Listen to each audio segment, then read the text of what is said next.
ओम शांति।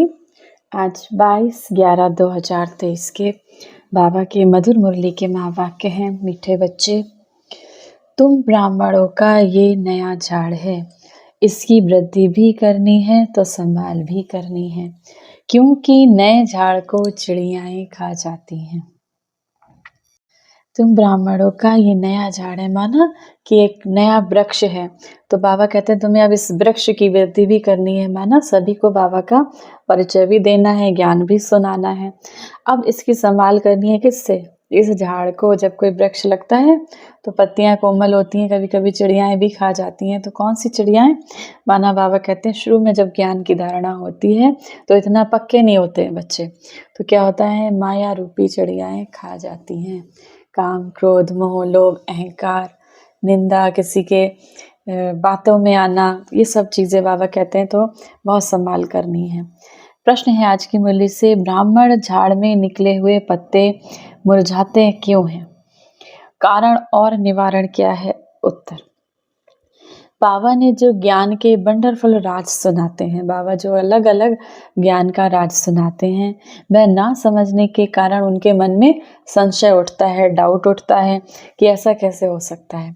इसीलिए नए नए पत्ते, नए नए बच्चे जो बाबा से ज्ञान में जुड़ते हैं, जो आते हैं, वो मुरझा जाते हैं, कंफ्यूज हो जाते हैं, संशय आने लगता है, फिर छोड़ देते हैं, फिर बीच में ही इस ज्ञान को छोड़ देते हैं। इसमें समझाने वाले बच्चे बहुत होशियार चाहिए। कई बारी जो टीचर्स बहने हैं, निमित्त हैं, वो बहुत अच्छे से शायद नहीं समझा पाती हैं, या बच्चे थोड़ा समझकर बीच से हटे जाते हैं तो नहीं समझ पाते हैं। तो बाबा कहते हैं इसमें समझाने वाला बहुत होशियार चाहिए। अगर कोई डाउट उठता है, कोई संशय मन में आता है तो बड़ों से पूछना चाहिए। उत्तर नहीं मिलता तो बाबा से भी पूछ सकते हैं। बैठ जाइए साइलेंस में। तब तो ये मुरली ब्रह्मा बाबा के द्वारा सुनाई गई थी, उस समय वो साकार में थे, देव उन्होंने शरीर नहीं छोड़ा था। तब बाबा ने कहा अगर किसी से उत्तर नहीं मिलता है तो ब्रह्मा बाबा से पूछ सकते हैं। अब जबकि ब्रह्मा बाबा नहीं है तो हम क्या करेंगे, साइलेंस में बाबा से बात करेंगे और पूछेंगे, मन ही मन बात करेंगे। मन की बात बाबा तक जरूर जाती है और बाबा से आंसर्स भी मिलते हैं। गीत है आज की मुरली से, प्रीतम आन मिलो। धारणा के लिए मुख्य सार है, पहला नंबर, दुख के समय अपार सुखों की जो लॉटरी मिली है, एक शिव बाबा से सच्ची प्रीत हुई है, उसका सिमरन कर सदा खुशी में रहना है।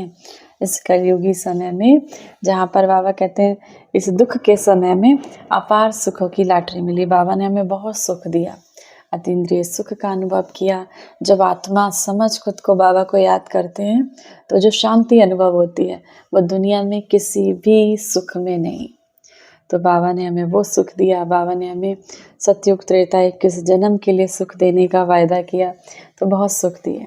तो बाबा कहें एक बाबा से सच्ची प्रीत हुई है, उसका सिमरन कर, उस बात को याद करते करते सदा खुशी में रहना कि हमने किससे प्रीत लगाई, हमने किसको माना, किसको प्यार किया, शिव बाबा को। दूसरा नंबर, बाबा समान निराकारी और निरहंकारी बनना है, हिम्मत रख विकारों पर जीत पानी है, योग बल से विश्व की बादशाही लेनी है। बाबा को याद करके विश्व की बादशाही लेनी। विश्व की बादशाही माना अभी नहीं, कलयुग में नहीं, सतयुग में, आने वाली सतयुगी दुनिया में राज करना है। बाबा कहते हैं हम अपने बच्चों को राज कराएंगे। वरदान है आज की मुरली से, कर्म करते शक्तिशाली स्टेज पर स्थित होकर रूहानी पर्सनैलिटी का अनुभव करने वाले कर्म योगी भव। आप बच्चे सिर्फ कर्म करता नहीं हो, लेकिन योग युक्त होकर कर्म करने वाले कर्म योगी हो। तो आप द्वारा हर एक को ये अनुभव हो, ये काम तो हाथ से कर रहे हैं, लेकिन काम करते भी अपनी शक्तिशाली स्टेज पर स्थित हैं। आपके द्वारा क्या अनुभव हो, आज बाबा अपने बच्चों से क्या कह रहे हैं, आप बच्चों के द्वारा अनुभव हो, भले ये साधारण दिखते हैं, भले ये हाथ से कर्म कर रहे हैं, लेकिन काम करते करते ये शक्तिशाली स्टेज पर है, कुछ तो पावर है इनके अंदर, कुछ तो शक्तियाँ हैं। अब वो चाहे साधारण रीति से चल रहे हो, खड़े हो, लेकिन रूहानी पर्सनैलिटी का दूर से अनुभव हो। आपकी पर्सनैलिटी इस संसार में अलग हो, दूर से अनुभव हो। जैसे दुनिया की पर्सनैलिटी आकर्षित करती है, ऐसे आपकी रूहानी पर्सनैलिटी, प्योरिटी की पवित्रता की पर्सनैलिटी, ज्ञानी व योगी तो आत्मा की पर्सनैलिटी स्वतः आकर्षित करेगी।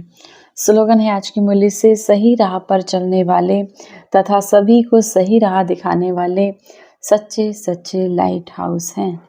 आज की मुरली से सम्मान का अभ्यास करेंगे। मैं कर्म योगी फरिश्ता हूँ।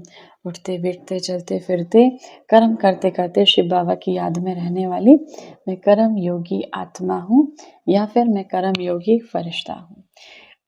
1 मिनट के लिए अपने मन बुद्धि को भ्रुकुटी की ओर स्थिर कर याद करेंगे उस निराकार परम पिता परमात्मा शिव बाबा को।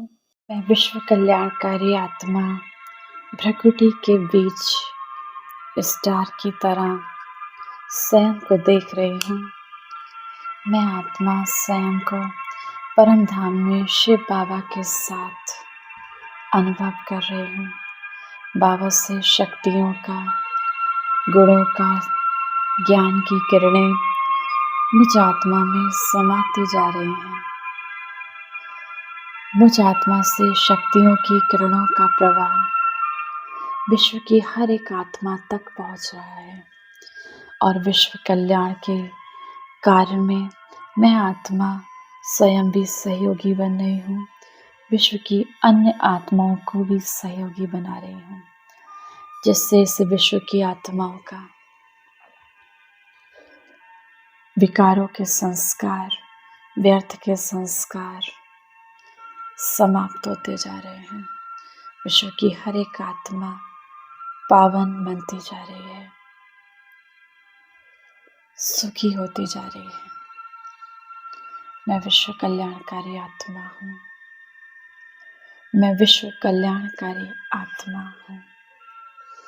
इस विश्व को पावन बनाने वाली मैं विश्व कल्याणकारी आत्मा हूँ। मेरा हर संकल्प, मेरा हर बोल, मेरा हर कर्म इस विश्व के कल्याण में सहयोगी भूमिका निभा रहा है।